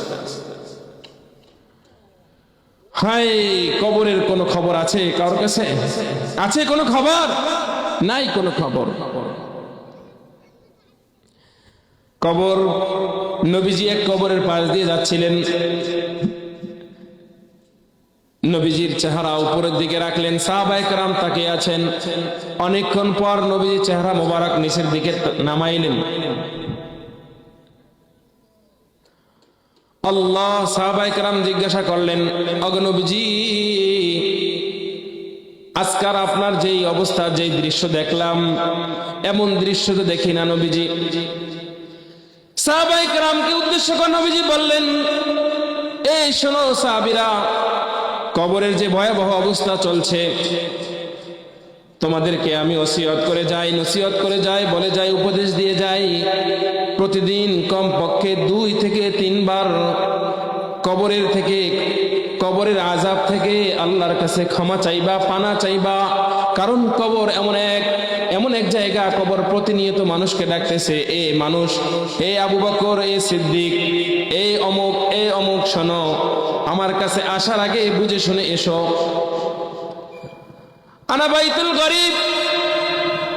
আরে এটা এমন এক ঘর যেখানে তুমি পরিচিত কাউকে পাবে না। দুনিয়াতে অসংখ্য বন্ধু ছিল, পরিচিত জন ছিল। আনা বাইতুল ওয়াহদা। আরে এখানে তো তোমার সাথে কেউ সঙ্গী থাকবে না। আনা বাইতুদ দুদ। এটা পোকামাকড়ের ঘর। বুঝে শুনে আসো কবরে। কবরে যেতে হবে। জি বাবাকে 3 হাত কাপড় পরে, নিজের হাতে পাতলা কাপড় পরে রেখে আসতো। বাবা, আজকের এই কঠিন শীতের মধ্যে, এ যুবক ভাই, তোমার শরীরের মধ্যে এখনো পাওয়ার আছে, রক্ত গরম, তুমি এখনো সোয়েটার গায়ে দিয়ে বসে আছো। বৃদ্ধ বাবারা শাল গায়ে দিয়ে, চাদর গায়ে দিয়ে বসে আছো, কিন্তু বাবার কবরের মাটি, যে কাপড় পরিয়ে রেখে আসছো, কত বছর হয়ে গেল, কবরের মধ্যে মাটিগুলো কি গরম নাকি ঠান্ডা? বাবার কি শীত লাগে না গরম লাগে? কখনো কি একবার ভেবেছো নাকি? হায়রে, ছোট করে বলতে হয়, আমার গন্তব্য অনেক দূর, সময় কিন্তু কম। আরে কবরের মধ্যে মানুষকে রেখে আসে সবার জন্যই। একজন মুমিনের মৃত্যুর পরে কবরের মধ্যে অবস্থা এমন হয়, তার হালাত, তার ঈমানের হালাতের কারণে আল্লাহ তাআলা হুকুম দিয়ে দেয়, এ বান্দা শোন, এ ফেরেশতারা শুনে রাখো, আমার এই বান্দা ফিনফিনে পাতলা একটু কাপড় পরে দুনিয়া থেকে আসছে, যাও যাও এই শীতের মধ্যে আরে তুমি তাকে ফাফরিশুহু বিল জান্নাহ ওয়া আলবিসুহু বিল জান্নাহ ওয়াফতাহু লাহু বাবান ইলাল জান্নাহ। আরে পাতলা কাপড় দরকার নাই, কাপড় খুলে ফেলো ফেরেশতা, জান্নাত থেকে কাপড় নিয়ে আসো, একে কাপড় পরিয়ে দাও, জান্নাতের বিছানা বিছিয়ে দাও, আর জান্নাতের সাথে তার কবরের একটা দরজা খুলে দাও। জান্নাত কোথায়? উপরে না নিচে? জোরে বলেন কোথায়? আরে জান্নাতের দিকে তার কবরের একটা জান্নাতের একটা দরজা খুলে দাও, ওয়াফতাহু লাহু বাবান ইলাল জান্নাহ। আর একজন গুনাহগারের মৃত্যুর পর ঠিক উল্টাটা হয়, উল্টা যেই কাপড়ে রেখে আসতো, ফেরেশতাকে বলে একই কথা বলবে, ও আমার ফেরেশতারা, ফাফরিশুহু বিন্নার আলবিসুহু বিন্নার, আরে আগুনের বিছানা বিছিয়ে দাও, আগুনের পোশাক পরিয়ে দাও, আর জাহান্নামের দিকে, তার কবরের দিকে জাহান্নামের একটা দরজা খুলে দাও। এখন কোন কবরে যেতে চাও? কবরের অবস্থা কেমন হওয়া দরকার? চোখ বন্ধ করে একবার বালিশের মধ্যে মাথা লাগিয়ে চিন্তা করো, ভাই আমিও মরব, তুমিও মরবা, বাবাও মারা গেছে, দাদাও মারা গেছি, আমি এমন কিছু রেখে যেতে পারি কিনা, এমন কিছু করে যেতে পারি কিনা আমার কবরের যেন আমাকে একা থাকতে না হয়, আমাকে যেন সঙ্গীবিহীন থাকতে না হয়, আমার কবরটা যেন পোকামাকার কবর না হয়, আমার কবরটা যেন সাপ বিচ্ছুর কবর না হয়, আমার জন্য সেখানে কিছু আলোর অংশ থাকে, আমার জন্য যেন ভালো ব্যবস্থা থাকে। এটা যদি দেখতে চাও তাহলে আজকে সিদ্ধান্ত নাও, জীবনে যা করেছো, জীবনে যা অন্যায় করেছো আজকে থেকে ছেড়ে দাও, আজকে থেকে ভুলে যাও, তওবা করে আসো। আমরা তওবা করব, তওবা করার মধ্য দিয়ে আজকে থেকে এখান থেকে প্রতিজ্ঞাবদ্ধ হব, আমি আমার কবরটাকে এমন দেখতে চাই, আমার কবরটাকে আমি এমন দেখতে চাই না, আজকে সিদ্ধান্ত নিব। মানুষ বছরের পর বছর কবরের মধ্যে আছে, হাজার হাজার বছর কবরের মধ্যে আছে, কবর থেকে যখন একদিন উঠে যাবে, হায়, কবর থেকে যখন ইসরাফিল আলাইহিস সালাতু ওয়াস সালাম দ্বিতীয়বার সিংহায় ফু দিবেন, প্রথমবার কবর ইসরাফিলের সিংহায় ফু দেওয়ার সাথে সাথে পৃথিবী ধ্বংস হয়ে যাবে। 40 বছর পর ইসরাফিল আলাইহিস সালাতু ওয়াস সালাম যখন দ্বিতীয়বার আবার সিংহায় ফু দিবেন, মানুষগুলো কবর থেকে আবার যার যে হালতে মারা গেছে ওই অবস্থায় হাসরের ময়দানে চলে যাবে। হাসরের ময়দান এমন একটা ময়দান, আজকের হাদিস এই প্রসঙ্গে আমি তেলাওয়াত করেছি, আয়াতের শেষের অংশটাও এই প্রসঙ্গে, সুম্মা তুরাদ্দুনা ইলা আলিমিল গায়ব ওয়াশ শাহাদা ফায়ুনাব্বিউকুম বিমা কুনতুম তা'মালুন। মৃত্যুর মুখোমুখি হবা, তুমি মারা যাবা, কবরে থাকবা, লম্বা সময় কবরের মধ্যে থাকবা। সুম্মা তুরাদ্দুনা ইলা আলিমিল গায়ব ওয়াশ শাহাদা, এরপরে তোমাকে ফিরিয়ে নেওয়া হবে এমন এক সত্তার দিকে যিনি দৃশ্য অদৃশ্যর জ্ঞান জানেন, উপস্থিত সব জানেন, পিছনের সব জানেন, সামনের সব কিছু জানেন। দ্বিতীয় তাফসীর, মানুষ যা দেখে সেটাও জানেন, মানুষ যা জানেন সেটাও জানেন, মানুষ যা জানে না, মানুষ যা দেখে না সেটাও জানেন। ইলা আলিমিল গায়বি ওয়াশ শাহাদা, এই এমন সত্তার দিকে তোমাদেরকে ফিরিয়ে নেওয়া হবে। ইসরাফিল আলাইহিস সালাতু ওয়াস সালামের সিংহায় ফু দেওয়ার মধ্য দিয়ে সবগুলো মানুষ যখন হাসরের ময়দানে চলে যাবে, এই হাসরের ময়দানের অবস্থা হবে কেমন? হাদিস দ্বারা বোঝা যায়, যে হাদিসটা আমি তেলাওয়াত করেছি, আন আব্দুল্লাহ ইবনে মাসউদ রাদিয়াল্লাহু তাআলা আন্নাহু ক্বাল قال رسول الله صلى الله عليه وسلم لا تزول قدم ابن آدم। এ মুসলমান, শুনে রাখো, হাসরের ময়দানের কি কঠিন অবস্থার মধ্যে পড়ে যাব। আমরা সবাই একই অবস্থার মুখোমুখি হব। প্রতিটা বনি আদম, চাই মুসলমান হোক, চাই যেই ধর্মের হোক না কেন, বাবা আদম থেকে শুরু করে নিয়ে পৃথিবীর সর্বশেষ যে মানুষটা ইন্তেকাল করবে সে পর্যন্ত প্রত্যেকটা মানুষ হলো বনি আদম। প্রত্যেকের অবস্থা এমন হবে, লা তাজুলু কদামা, হাসরের ময়দানে যে যেখানে দাঁড়াবে পায়ের জায়গা যতটুকু থাকবে, একটা মানুষ দাঁড়ানোর জন্য কতটুকু জায়গা লাগবে এর চাইতে সে 1 ইঞ্চি ডানে বামে সামনে পিছনে যেতে পারবে না। লা তাজুলু কদামা ইবনু আদম, ইবনু আদম, বনি আদম, কোন মুসলমান নরনারী, কোন পুরুষ তার কদমকে এক ইঞ্চি পরিমাণ নাড়াতে পারবে না। অবস্থা এমন হবে, হাসরের ময়দানে এভাবে দাঁড়িয়ে থাকবে কতদিন? কোরআনে কারীমের সূরা মাআরিজের আয়াত দ্বারা বোঝা যায়, মিকদারুহু 50 আলফ সানা মিম্মা তাউদ্দুন। আরে হাসরের ময়দানের একটা দিনের পরিমাণ হলো তোমরা দুনিয়াতে যে মাস যেভাবে তোমরা গণনা করো, 60 সেকেন্ডে 1 মিনিট, 60 মিনিটে 1 ঘন্টা, 12 ঘন্টা বা 24 ঘন্টায় 1 দিন, 30 দিনে 1 মাস, 360 দিন চাঁদের হিসাবে, আর ইংরেজি হিসাবে 365 দিনে 1 বছর। এই রকম তোমাদের হিসাব মতে 1 বছর নয়, 100 বছর নয়, 1000 বছর নয়, এইরকম 50,000 বছর হবে, সমপরিমাণ হবে। হাসরের ময়দানের একটা দিন হবে দুনিয়ার দিনের হিসাবে 50,000 বছরের সমান। এইরকম 50,000 বছর এক জায়গার মধ্যে, ওই পায়ের জায়গাটুকু শুধু এর মধ্যে দাঁড়িয়ে থাকতে হবে। অবস্থা কেমন হবে? যে জায়গাটা দাঁড়িয়ে আছো ভাই, হাদিস দ্বারা বোঝা যায়, কোন কোন হাদিস বলে কামাইলিন ওয়াহিদা, সূর্যটা নেমে 1 মাইল পরিমাণ নিচে নেমে আসবে। কোন কোন বিভিন্ন দুর্বল বা বিভিন্ন মত, বিভিন্ন হাদিস দ্বারা বোঝা যায় আরো কাছে চলে আসবে। দুনিয়ার হিসাব বড় সহজ। আজকে এই এলাকার নাম শম্ভুপুর তজুমুদ্দিন।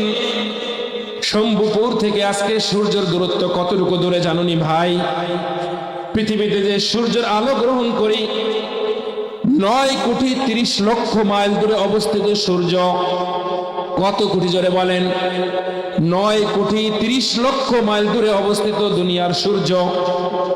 আজকে তজুমুদ্দিনের উপরে যে সূর্যের আলো 9,30,00,000 মাইল দূরের আলো, এই সূর্যের তাপ গ্রহণ করতে পারি না। কতক্ষণ রোদের মধ্যে দাঁড়িয়ে থাকা যায়? আমরা এসির মধ্যে ঢুকে যাই, ফ্যানের নিচে চলে যাই, হাত পাখার বাতাস গ্রহণ করি, জামা কাপড় খুলে ফেলতেছি, কত রকম বাঁচার জন্য কত কিছুর আশ্রয় নিচ্ছি। হাসরের ময়দানে সূর্যের অবস্থা এমন হবে, দুনিয়ার সূর্যের কিরণের চাইতে কমপক্ষে 70 গুণ পরিমাণ বেশি তেজ হবে সূর্যের আলোর। আর এটা কত কাছে আসবে? আরে 9,30,00,000 মাইল দূরে, সেটাকে যদি 1 মাইল পরিমাণও ধরা হয় নিচে নেমে আসবে। হাদিস দ্বারা বোঝা যায় এক একটা মানুষের অবস্থা হবে এমন, যার যার কর্মের কারণে, বদ আমলের কারণে, বদ আখলাকের কারণে, নাফরমানির কারণে তার শরীরের অবস্থা, মানুষের ভিড়াভিড়ির কারণে সব মিলিয়ে ঘর্মক্ত হতে হতে শরীরের ঘাম পড়তে পড়তে হাদিস দ্বারা বোঝা যায়। গত 2 দিন আগে হাদিস মোতালা করলাম, জমিন থেকে প্রায় 70 গজ নিচে, 70 হাত নিচ পর্যন্ত তার ঘাম চলে যাবে। আর এদিকে কারো ঘাম টাকনু পরিমাণ, কারো ঘাম হাঁটু পরিমাণ, কারো ঘাম নাভি পরিমাণ, কারো এরকম সদর বুক পরিমাণ। কেউ বা এই ঘামের মধ্যে হাবুডুবু খেতে থাকবে।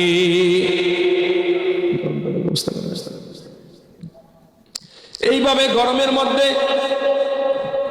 কতটা সময় পার করা যায়?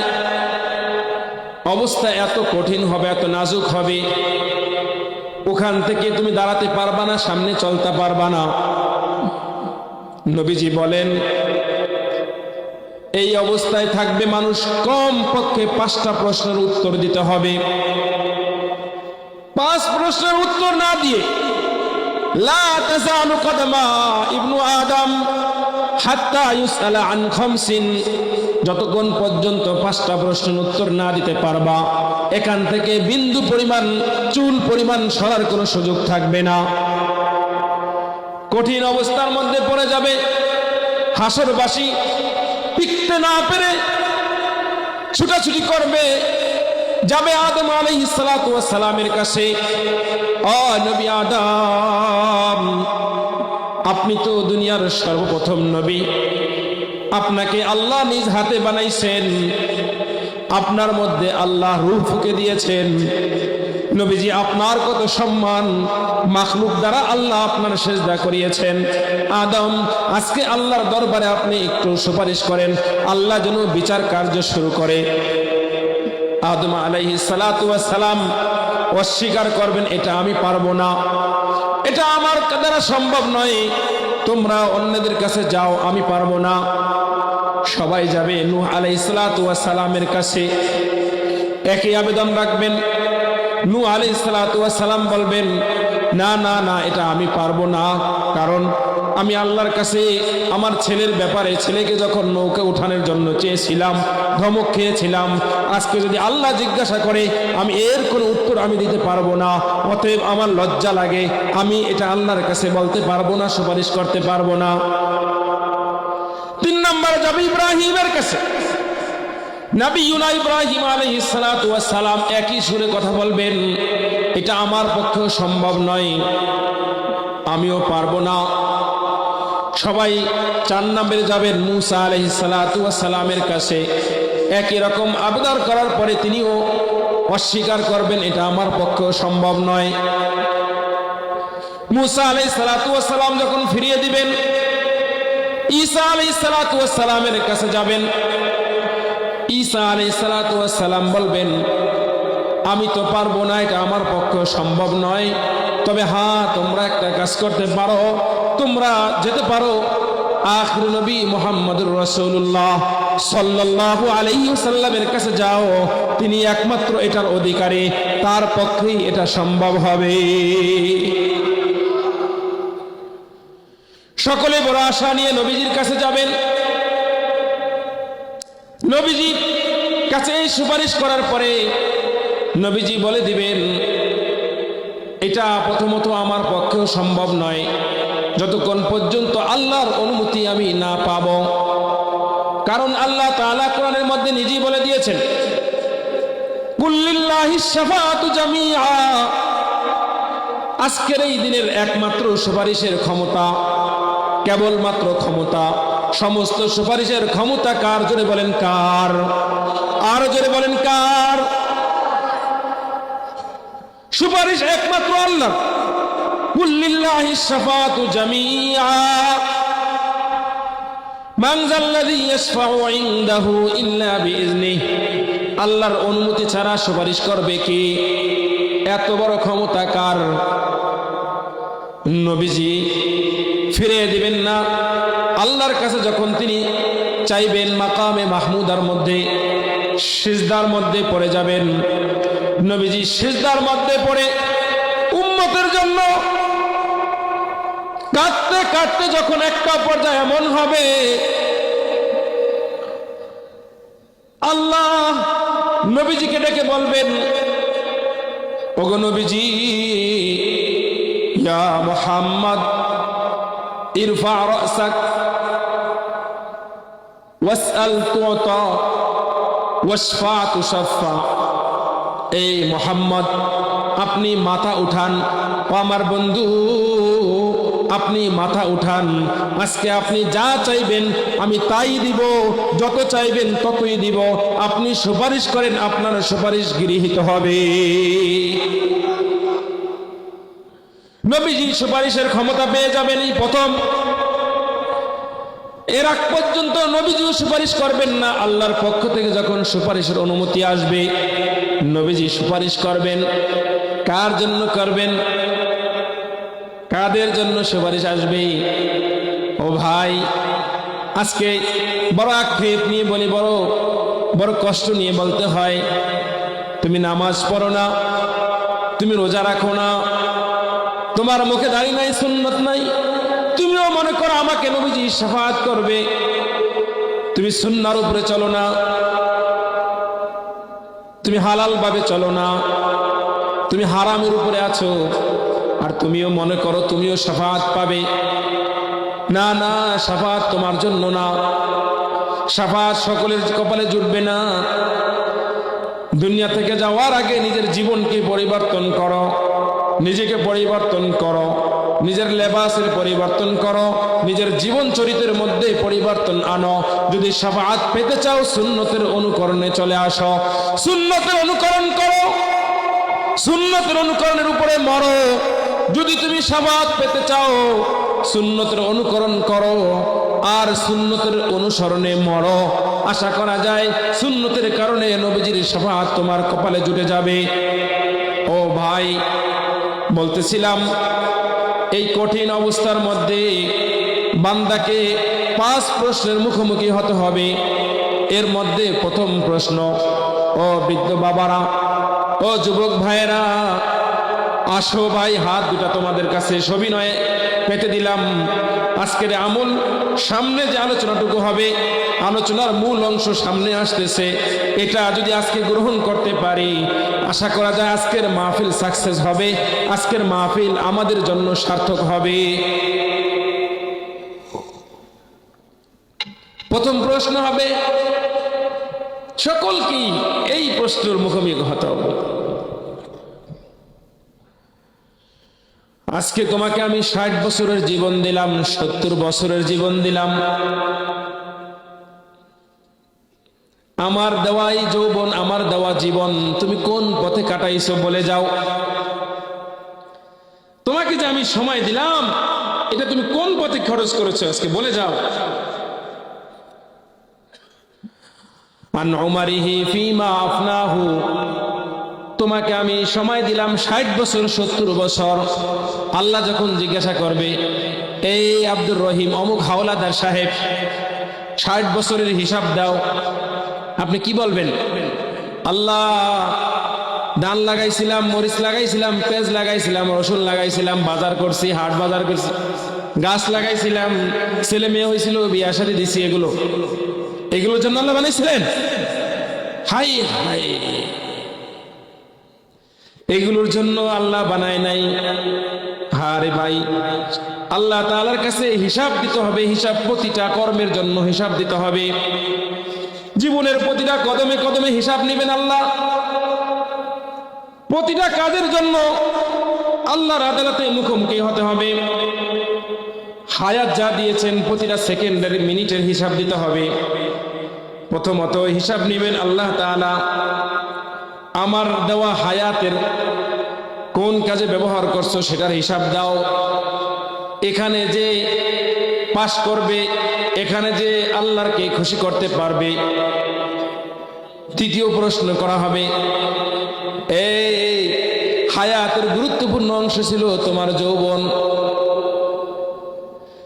যৌবন তোমাকে দিয়েছিলাম ইবাদতের জন্য, ইবাদত বন্দেগী করার জন্য তোমাকে হায়াত দিয়েছিলাম, যৌবন দিয়েছিলাম। আজকে আমার দেওয়া হায়াত, আমার দেওয়া জীবন যৌবন তুমি কোন পথে কাটাইছো বলে যাও। কোন হিসাব থাকবে? কে কি হিসাব দিব? হিসাব রেডি আছে? তাহলে জীবনের পরিবর্তন আনা দরকার আছে কি নাই? এ যুবক ভাই, জানি না জীবনে কার কোন কথা কোন কাজে আসে, কোন কথায় জানি কার কোন দিনের কথায় হেদায়েত চলে আসে। আজকে তোমার যৌবনের তাড়নায় পড়ে সকাল থেকে সন্ধ্যা পর্যন্ত তুমি অনবরত গুনার মধ্যে জড়িয়ে আছো।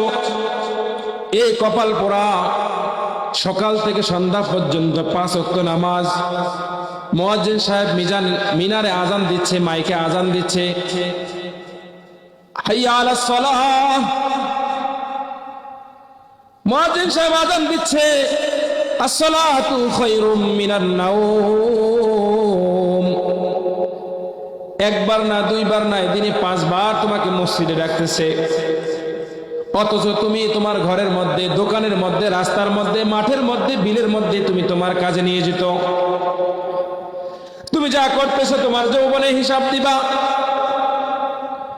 বাবা মা শুয়ে আছে, তুমি তোমার রুমের মধ্যে রাত্র গভীর, তোমার হাতের মধ্যে মোবাইল ফোন, তোমার যা ইচ্ছা তাই দেখতেছো, পরনারী দেখতেছো, গুনার ছবিগুলো দেখতেছো, আর তুমি মনে করতেছো আরে আমি সবাইকে আড়াল করে ফেলেছি, কেউ দেখে নাই, দরজা লাগানো আছে, জানলা লাগানো আছে, সবাই তো ঘুমে আছে, সারা দুনিয়ায় ঘুমে আছে, রাত্র তখন 4টা, রাত্র তখন 3টা, আমাকে কে দেখে? এ যুবক ভাই, তুমি মনে রাখো, আল্লাহ যেই মুহূর্তে তুমি এগুলো ভাবতেছো, আল্লাহ আসমান থেকে ডেকে বলতেছে, আরে আবু বকর শোন, আলাম ইয়ালাম বিআন্নাল্লাহা ইয়ারা, তুই কি ভুলে গেলি, তুই কি জানোস না এই মুহূর্তে আমি আল্লাহ তোর দিকে তাকিয়ে আছি। শুধু তাকিয়ে আছি এরকম নয়, ইন্না রাব্বাকা লাবিল মিরসাদ, এমন ভাবে তাকিয়ে আছি তোর দিকে যেমন একজন শিকারীর দিকে অত্যন্ত তীক্ষ্ণ নজরে তাকিয়ে থাকে, যেন তার শিকার ভুল না হয়। তুই যে মুহূর্তে গুনাহ করতেছিস, চোখ দিয়ে যখন নাপাক জিনিস দেখিস, মানুষের গাছের জিনিস পেরে খেয়ে ফেলতেছিস, জমির ধান নিয়ে আসতেছিস, মানুষের হাঁস মুরগি খেয়ে ফেলতেছিস, কারো বাড়িতে চুরি করিস, কারো ঘরে ডাকাতি করিস, ওই মুহূর্তে তোরে আমি দেখতেছি আরো গভীর থেকে গভীর নজরে। আর তোকে আমি প্রেমের মায়ায় তোরে আমি সৃষ্টি করেছি রে বান্দা, তোকে আমি এমন ভাবে সৃষ্টি করেছি, আমি অন্য কোনো মাখলুককে তো এমন ভাবে সৃষ্টি করি নাই। দুনিয়ার সমস্ত মাখলুক সৃষ্টি করেছি কুন ফায়াকুনের হুকুম দিয়ে। আমি ফেরেশতাকে হুকুম করেছি, ফেরেশতা অস্তিত্ব দিয়েছে, একমাত্র তুই আমার বান্দা। তোকে আমি খলাকতু বিয়াদাইয়া, আমি তোকে আমার আপন হাতে সৃষ্টি করেছি, আমি তোকে আমার আপন হাতে সৃষ্টি করেছি রে বান্দা। বড় মায়া নিয়ে, বড় আশা নিয়ে তোকে আমি বানাইছি, এজন্য বানাইছি বান্দা। ইয়া আইয়ুহাল ইনসান মা গাররাকা বিরাব্বিকাল কারীম, আমি রব্বে কারীম থেকে তোকে কে গাফেল করে দিল? যে কানের মধ্যে হেডফোন লাগিয়ে গান শুনতেছিস, এই কানগুলো কে বানাইছে? যে চোখ দিয়ে তুই নাপাক জিনিস দেখতেছিস, এই চোখগুলো কে বানাইছে? তুই যে মুখ দিয়ে অন্যায় খাবার গ্রহণ করছিস, অন্যায় কথা বলতেছিস, পর নারীর সাথে কথা বলতেছিস, নাপাক কথা, আরে বান্দা এই মুখ কে বানাইছে? আল্লাহ বড় মায়া নিয়ে রাখতেছেন, মা গাররাকা বিরাব্বিকাল কারীম। রব্বে কারীম বলা হয় ওই সত্তাকে, যে সত্তা প্রতিশোধ নেওয়ার অধিকার থাকা সত্ত্বেও আরো উল্টা ইহসান করে, দয়া করে, তাকে বলা হয় কারীম। বান্দা হাজারো অপরাধ অন্যায় নাফরমানি করা সত্ত্বেও আল্লাহ বান্দাকে খাওয়ান, আল্লাহ বান্দাকে পড়ান, আল্লাহ বান্দার সব ব্যবস্থা করেন। এজন্য আল্লাহ হলেন রব্বে কারীম। রব্বে কারীম নিজেই আল্লাহ নিজের পরিচয় দিয়ে বলতেছেন, আরে রব্বে কারীম থেকে তোকে কে বেখবর বানায়া দিল? তোকে আমার থেকে কোন জিনিস সরিয়ে দিল? তোর নেতায় তো তোর কান বানায় নাই, তোর গায়িকা তো তোর কান বানায় নাই, তোর প্রেমিকা তো তোর চোখ বানায় নাই, তুই যার সাথে কথা বলতেছিস সে তো তোর মুখ বানায় নাই, আমি আল্লাহ তো তোকে বানাইলাম। আমার থেকে তোকে কে গাফিল করে দিল রে বান্দা? আল্লাযী খালাকাকা ফাসাওয়াকা ফাআদালাক, আরে আমি তোকে এত নিপুণ করে বানাইছি, তোর চোখ যেখানে থাকলে সুন্দর দেখাবে, সুন্দর মানাবে, আমি চোখটা ওই জায়গায় লাগিয়ে দিছি। তোর হাত যেখানে থাকলে তোকে সুন্দর লাগবে, তোর হাতটা আমি ওই জায়গায় লাগিয়ে দিয়েছি। তোর মাথাটা যেমন থাকলে সুন্দর দেখাবে, মাথাটা ওরকম বানাইছি। তোর পাগুলো যেমন থাকলে সুন্দর লাগবে ওমন বানাইছি। তোর পেট, তোর নাক, তোর চোখ, তোর কান, প্রতিটা অঙ্গ প্রত্যঙ্গকে আমি এমন ভাবে বানাইছি যেভাবে বানাইলে তোকে সুন্দর দেখাবে, সুন্দর মানাবে। এর তাফসীরের মধ্যে উলামায়ে কেরাম আছেন এখানে খলাকাকা ফাসাওয়াকা ফাআদালাক। আদালাকের তাফসীর হলো এটা যে যেটা যেভাবে রাখা দরকার, যেটা যেভাবে সৃষ্টি করলে বান্দাকে সুন্দর মানাবে, সুন্দর দেখাবে, ওইভাবে সৃষ্টি করেন। এটাকে বলা হয় খলাকাকা ফাসাওয়াকা ফাআদালাক। সূরা ৩ এর মধ্যে আল্লাহ বলতেছেন লাকাদ খলাকনাল ইনসানা ফি আহসানি তাকওয়িম। আরে আমি এত সুন্দর অবয়বে তোকে বানাইছি, তোর মতো এত সুন্দর চেহারা পৃথিবীতে আমি কোনো মাখলুকের দেই নাই। তোর চেহারা এত সুন্দর, এত সুন্দর চেহারা আমি আর অন্য কোনো মানব, কোনো দানবকে আমি দেই নাই। একমাত্র মানুষের চেহারা আমি এত সুন্দর করে বানাইছি। এত কিছুর পরেও জানিস, তুই শুনে রাখ, তোকে একমাত্র আমার জন্য বানাইছি, আর দুনিয়ার সব কিছু তোর জন্য বানাইছি। খুলিকালাকুম মা ফিল আরদি জামিআ। আসমান, জমিন, পাহাড়, পর্বত, বৃক্ষরাজি, তোর চোখে যা দেখিস আর যা না দেখিস সব কিছু তোর খেদমতের জন্য আমি বানাইছি। উলামায়ে কেরাম আছেন এই অর্থ হলো এটা, খুলিকালাকুম মা ফিল আরদি, খুলিকালাকুম লাম লিল ইনতিফা। মানুষের উপকারের জন্যই আল্লাহ বানাইছেন সবকিছু পৃথিবীর, আর একমাত্র মানুষকে আল্লাহ বানাইছেন নিজের করে। আল্লাহ বলতেছেন আমি জিন এবং মানুষকে বানাইছি একমাত্র আমার ইবাদতের জন্য। লাকাদ খলাকনাল ইনসানা ফি আহসানি তাকওয়িম। আরে তোরে এত সুন্দর করে বানানোর পরেও, এত শক্তি দেওয়ার পরে তুই কেমন, তুই কত কপাল পোড়া, তোর কপালে কেন সেজদা জুটলো না রে? আরে তোর কপালে কেন সেজদা জুটে না? যার কপালে সেজদা জুটে না, আমি তো বলি এটা সবচাইতে বড় কপাল পোড়া ঘাড়তারা। ফেরেশতা দাঁড়িয়ে আছে, তোর ঘাড়ের মধ্যে সর্বপ্রথম আঘাতটা ফেরেশতা দিবে ঘাড়ের মধ্যে, কারণ তোর কপালের মধ্যে সেজদা লাগে না। যেই কপালে সেজদা লাগে না সেটা শয়তানের কপাল, যেই কপালে সেজদা লাগে না সেটা হলো ইবলিসের কপাল। কারণ কোরআনের মধ্যে স্পষ্টভাবে আসছে ইবলিস তো হাজার হাজার ইবাদত করেছিল, আলায়ে মালাইকা পর্যন্ত হয়ে গিয়েছিল, ইবাদত করতে করতে করতে ফেরেশতাদের সর্দারে পরিণত হয়েছিল। কিন্তু আল্লাহর অনুমতি নিয়ে, আল্লাহর সম্মানার্থে, আল্লাহর ফরমাবারদার হয়ে একটা সেজদা করতে বলেছিল, কিন্তু সেজদা না করার কারণে সে আজকে মালউন হয়েছে, রজিম হয়েছে। আজকে শয়তানের খাসলত যদি তোর মধ্যে পাওয়া যায়, ইবলিসের খাসলত যদি তোর মধ্যে পাওয়া যায়, তাহলে মনে রাখ যেই কপালে সেজদা নাই ওটা হলো ইবলিসের কপাল। যেই কপালে সেজদা আছে, প্রতিটা সেজদা বান্দাকে তাকাররুব ইলাল্লাহ, আল্লাহর কাছাকাছি করে দেয়। হাদিস দ্বারা বোঝা যায় বান্দা সবচাইতে আল্লাহর কাছাকাছি হয় নামাজের সেজদারত অবস্থায়। তোর কপালে সেজদাও নাই, তুই আল্লাহর রহমত থেকে এমনিতেই দূরে। কত বড় কপাল পোড়া! জিজ্ঞাসা করলে আজকে ফজর থেকে এশা পর্যন্ত 5 ওয়াক্ত নামাজ গেছে। 5 ওয়াক্ত নামাজ কে কে পড়েছো? ইন্টারভিউ নিলে অনেকেই ফেল করবা। আরে ভাই, তুমি যা মনে করেছো বাস্তবতা তা নয়। বাস্তবতা বহুত কঠিন।